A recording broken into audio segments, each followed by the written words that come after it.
बहराइच में हुए बवाल को 7 दिन बीत चुके हैं, लेकिन हालात अभी भी सामान्य नहीं हो पाए हैं। महाराजगंज बाजार में अभी भी दुकानें बंद है। लोग डर की वजह से दुकानें नहीं खोल रहे। अभी भी पुलिस बल वहां पर तैनात है और अधिकारी मौके पर कैंप लगाए हुए हैं।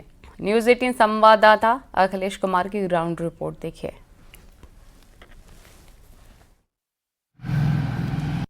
जनपद बहराइच में 13 अक्टूबर को हिंसा हुई थी। मूर्ति विसर्जन के दौरान 2 संप्रदायों में बवाल हुआ था। गोलीकांड में एक युवक की मौत हुई थी।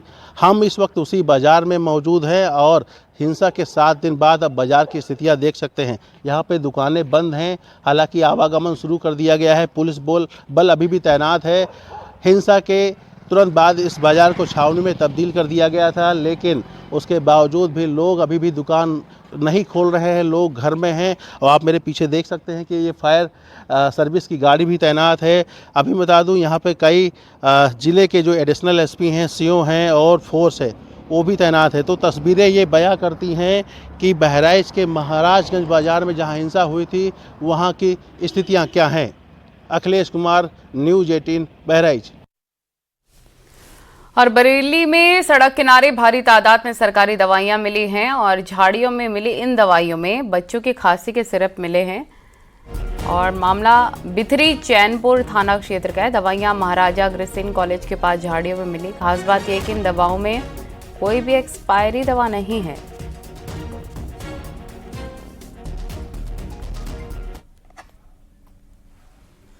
हापुड़ में एक महिला अभिभावक ने स्कूल कि वाइस प्रिंसिपल से मारपीट की है।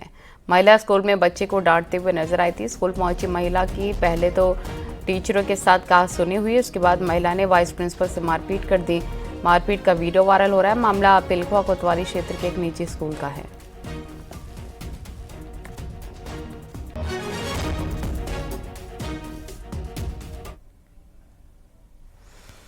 प्रतापगढ़ में 24 साल के एक लड़की का शव खेत में पड़ा मिला है। घटना कोतवाली देहात इलाके की परिजनों ने हत्या कर शव फेंक के जाने का आरोप लगाया है। और आपको बता दें कि परिजनों के मुताबिक अजय कल रात से घर नहीं गया। कुछ दिन पहले ही अजय मुंबई से घर लौटा था। पुलिस मामले की जांच कर रही है। परिजनों द्वारा जो शव था उसको अपने खेत से उठा के अपने घर पे ले जाया गया था। पुलिस मौके पर पहुंची और शव को पोस्टमार्टम की कार्रवाई हेतु अस्पताल भिजवाया गया। परिजनों द्वारा तहरीर प्राप्त की जा रही है। इस घटना के अनावरण के लिए 4 टीमें मेरे द्वारा गठित की गई हैं। पोस्टमार्टम रिपोर्ट, परिजनों की तहरीर और जो जांच से जो तथ्य प्रकाश में आए हैं, उनके आधार पर त्वरित और सख्त कार्रवाई सुनिश्चित की जाएगी। और केंद्रीय मंत्री गजेंद्र सिंह शेखावत वृंदावन के बांके बिहारी मंदिर पहुंची। विधि विधान से बांके बिहारी मंदिर में पूजा अर्चना की। मंदिर पहुंचने पर मंत्री सेवायत ने मंत्री और उनके परिजनों को पूजा कराया और ठाकुर जी की प्रसादी और अंग वस्त्र भेंट किए हैं।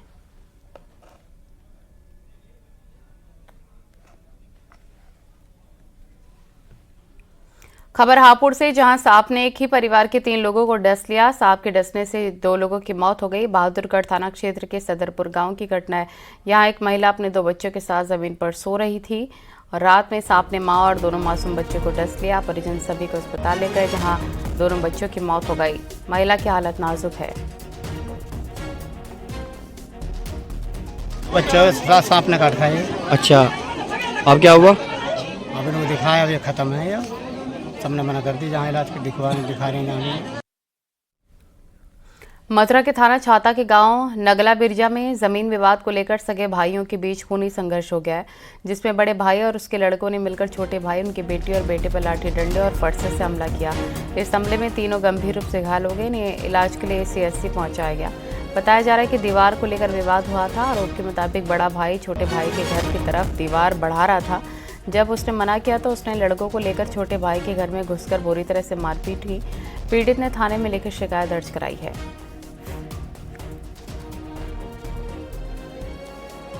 मेरे पापा को मारा मेरे चाचा ने और उनके बेटों ने बहुत तेज मारा।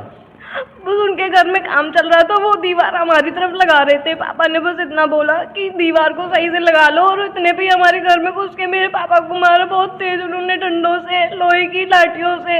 किन किन लोगों को लगी है? मेरे पापा के, मेरे और मेरे भाई के। ग्रेटर नोएडा वेस्ट में सुरक्षा कर्मियों ने नाले से एक शख्स को निकाला है। अरिहंत आर्डन सोसाइटी की घटना है। गश्त के दौरान सोसाइटी के निजी सुरक्षा कर्मियों को आवाज सुनाई दी।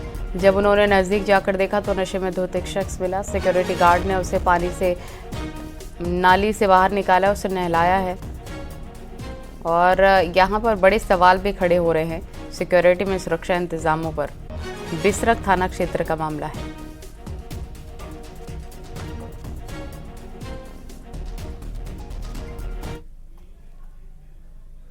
गाजियाबाद में कुछ लोगों ने एक फल दुकानदार की हत्या कर दी। लोनी बॉर्डर के थाना के आर्य नगर कॉलोनी की पूरी घटना बताई जा रही है।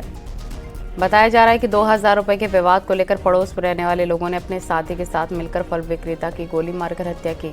हत्या के बाद आरोपी फरार हो गया। बताया जा रहा है कि इससे कुछ देर पहले भी पैसे को लेकर मारपीट हुई थी, लेकिन कुछ लोगों ने दखल देकर मामला शांत कराया। सूचना पाकर पुलिस पहुंची, शव को पोस्टमार्टम के लिए भेजा। पुलिस आरोपी की गिरफ्तारी में जुट गई है। आज दिनांक 20/10/2024 को थाना क्षेत्र लोनी बॉर्डर के नाईपुरा क्षेत्र में पुलिस को सूचना प्राप्त हुई कि मुशर्रफ नामे के व्यक्ति को गोली लगी है। पुलिस द्वारा तत्काल मौके पर पहुंचकर उक्त व्यक्ति को अस्पताल भिजवाया गया, जहां डॉक्टर द्वारा उसको मृत घोषित कर दिया गया। प्रारंभिक पूछताछ में ये बात प्रकाश में आई है कि गजेंद्र उर्फ गज्जू के द्वारा, जो कि नाईपुरा क्षेत्र का ही रहने वाला है, उक्त व्यक्ति को गोली मारी गई है। पुलिस द्वारा तत्काल तहरीर प्राप्त कर अभियोग पंजीकृत कर लिया गया है। अभियुक्त की गिरफ्तारी के लिए दबिश दी जा रही है एवं अन्य विधिक कार्रवाई की जा रही है। त्योहारों के मद्देनजर खाद्य पदार्थों को लेकर खाद्य सुरक्षा विभाग के अलावा पुलिस भी सक्रिय है। इसी कड़ी में रायबरेली के सलोन थाना इलाके में हुई पुलिस ने छापेमारी कर 70 किलो नकली पनीर बरामद किया। पुलिस ने पनीर फैक्ट्री से 40 बोरी सिंथेटिक मिल्क भी बरामद किया। पुलिस को सूचना मिली थी कि ख्वाजापुर में नकली पनीर बनाने की फैक्ट्री चल रही थी और इसके बाद सीओ ने यहां पर छापेमारी की। पुलिस ने वहां से बरामद सभी सामान जब्त कर लिए हैं और एक व्यक्ति को हिरासत में भी लिया है। पनीर और दूध के सैंपल जांच के लिए भेज दिए गए हैं।